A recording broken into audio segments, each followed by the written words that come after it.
योआइमो, you are weak, ये बोलते हुए आपने किस कैरेक्टर को सुना है? और अगर आपने नहीं सुना तो आप शायद सो ही रहे हो। इन दिनों एक कैरेक्टर को लेके पूरा इंटरनेट हिल चुका है।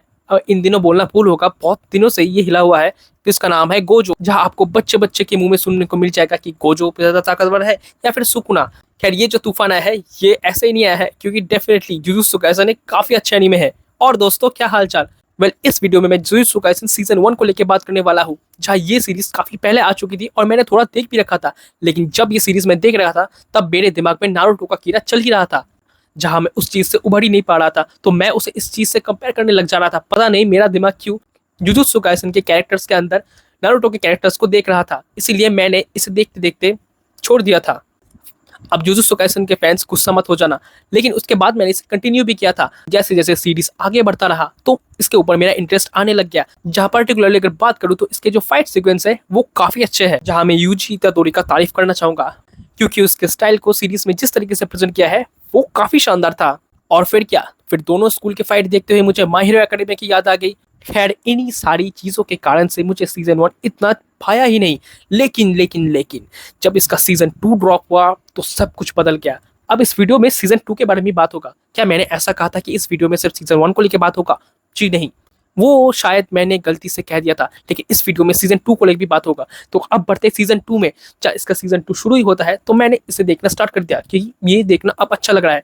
जहाँ इस बार जुजुत्सु जो सॉर्सर्स है वो भी बहुत सारे आ गए थे, और जो कूल एक्शन सीक्वेंस इन्होंने इस सीरीज में प्रेजेंट किया है, खासकर मैं इतना तो कह सकता हूँ कि आप गोजो क्लैन के बाद सेनिन क्लैन के फैन तो बन ही जाओगे। जहां मैं किस सेनिन की बात कर रहा हूँ तो फैंस जान ही चुके होंगे। भाई साहब, सीजन 2 क्या ही पैक्ड अप था। जहां सीजन 1 मुझे बस एक से दूसरे एनिमे की याद दिला ही रहा था, सीजन 2 ने पूरा रुख ही बदल दिया। सीरीज जब शुरू हुआ तो काफी अच्छे पेस के साथ शुरू हुआ था, लेकिन जब ये अपने एक्शन जॉनर में एक बार घुस गया तब शायद इनके राइटर्स भूल ही गए थे कि हमें रोकना भी है। ये लोग लिटरली एक के बाद एक एक्शन सीक्वेंस फेंके ही जा रहे थे, और एक के बाद जो एक एक्शन सीक्वेंस आ रहा था वो एक दूसरे से बड़ा ही होता जा रहा था। इन लोगों ने जो डोपामिन रश दिया है ना, मैं तो सोच रहा हूँ कि इनकी हालत किसी दूसरे एनिमे की तरह ना हो जाए। और की बात हो रही है, मैं कहना नहीं चाहता, क्योंकि ये बहुत ही ज्यादा पीक पे चले गए थे। अपने एक्शन मिड पोर्शन से शुरू होकर चल ही रहा था, चाहे वो जनीन हो जाए, चाहे सुकुना हो जाए, चाहे वो इतादोरी हो जाए, चाहे वो जनीन हो जाए, या इतादोरी का भाई हो जाए, या फिर सुकुना हो जाए, पांडा हो जाए। बस बस बस इतना एक्शन देखने को मिला है ना सीजन 2 में। चाहे इसके एक्शन होते होते ही इसका सीजन 2 खत्म हो गया। जहां इसे देखने के बाद अब मैं समझ पा रहा हूँ कि बच्चे ये क्यों कह रहे हैं कि गोजो ज्यादा ताकतवर है या सुकुना। भाई साहब, इन्होंने इतना ज्यादा एक्शन दिखा दिया, और सुकुना के आते ही जो डिस्ट्रक्टिव लेवल दिखाया ना इन्होंने, फाड़ के रख दिया एकदम। वो जब जापान का नाइट व्यू दिखाते हैं ना ऊपर से, वो धीरे धीरे कैसे ब्लैक बार बढ़ता ही जा रहा था, तो आप उसी से अंदाजा लग सकते हो कि जो केओस लेवल था वो किस हद तक गया था। और ये मस्त अपने अंदाज में फाइट किए जा रहे थे।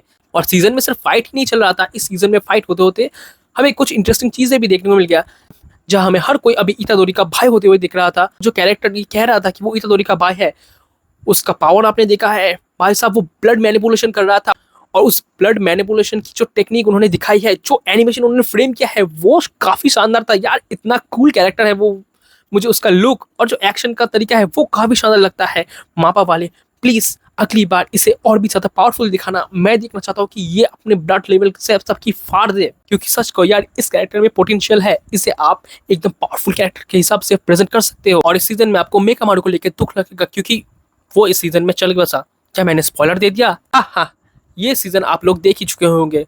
लेकिन सीजन 2 को देखते हुए हमें क्या पता चला कि ये बस उस आइस का एक टिप है। इसके अंदर बहुत सारी कहानी जुड़ी हुई है, जहाँ गेटो के अंदर जो है वो बहुत कुछ जानता है। और गेटो के लिए मुझे दुख भी लग रहा है। पहले तो वो स्टार प्लाज्मा वेसल को बचा नहीं पाया। वो सीन आप मुझे बताना कि किन लोगों को इमोशनल लगा था। भाई, मुझे तो बहुत ज्यादा इमोशनल लगा था कि आखिरकार उन्होंने जाके उस लड़की को मना लिया, उसके दिल से जो भड़ास है वो निकाल दिया, सच्चाई निकाल दिया। जब उसने अपने दिल की सारी बात कह दी, उसके बाद उस हरामी जनीन ने उसे मार दिया, तो मुझे दुख लगा था यार। और अगर उसके भी आगे चले तो हमें गोजो का पावरफुल पर्पल देखने को मिलेगा, जो कि गोजो ने रेड और ब्लू को मिल के बनाया था। जब वो पर्पल को रिलीज करता है तो अब उसकी आप एनर्जी देखना।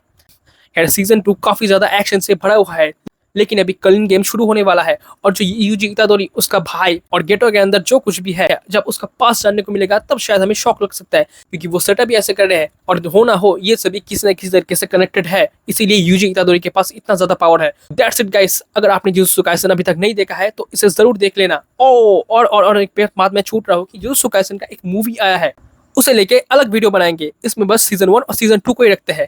तो वीडियो अगर अच्छा लगा हो तो लाइक कर दीजिए, चैनल में अगर पहली बार तो सब्सक्राइब कर दीजिए। मैं आपसे मिलता हूँ अगले किसी वीडियो में।